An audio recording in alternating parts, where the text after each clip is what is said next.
এখানে আমার খালুর সাথে দেখা করতে আসছি, এখানকার ম্যানেজমেন্ট ডিপার্টমেন্টের টিচার। পরে এরকমই হওয়া উচিত, কঠোর হওয়া উচিত।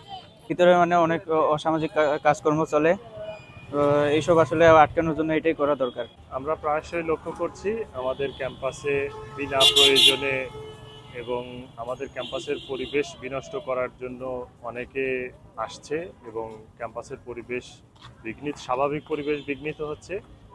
আহ, এই বিষয়ে বিশ্ববিদ্যালয়ের ছাত্রছাত্রী থেকে শুরু করে কর্মকর্তা কর্মচারী শিক্ষক সবাই অনুধাবন করছে যে সাম্প্রতিক পরিস্থিতির কিছুটা উত্তরণ ঘটা প্রয়োজন।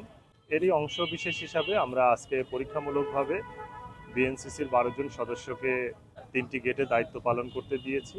তারা আমাদের যে এক্সিস্টিং গার্ড আছে, আনসার এবং স্টুয়ার্ড শাখার গার্ড, তাদের সাথে সহযোগী হিসাবে কাজ করবে। তাদের প্রধান কাজ হবে গেট চেকিং করা। যাদের কার্ড আছে তারা প্রবেশ করবে, আর যারা কার্ড নেই অথচ নির্দিষ্ট প্রয়োজনে এসছে তারা একটা রেজিস্টার খাতায় লিপিবদ্ধ করে যাবে।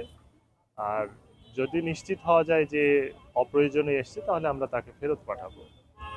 তো নিয়মিত চেকিংয়ের অংশ হিসাবে আজকের এই কার্যক্রমটা শুরু হলো।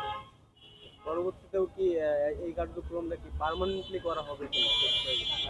এটি স্থায়ীভাবে চালু করার জন্য বিশ্ববিদ্যালয় প্রশাসন প্রচেষ্টা চালিয়ে যাচ্ছে। যদি এটা অনুমোদন লাভ করে তাহলে সেই সাপেক্ষে এই পদ্ধতিটি চালু করা যাবে আশা করছি।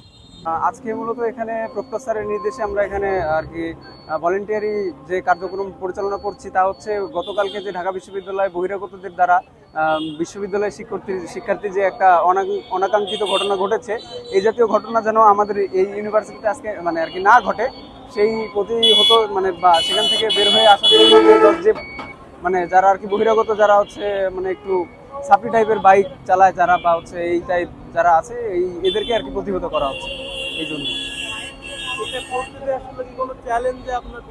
না, আজকেই যেহেতু প্রথম তো তো মানে সেরকম চ্যালেঞ্জের সম্মুখীন এখনো হয়নি আর কি। আর হচ্ছে সবাই মোটামুটি কোঅপারেট করতেছে আমাদের সাথে, তো আশা করি ইনশাল্লাহ ভালো কিছু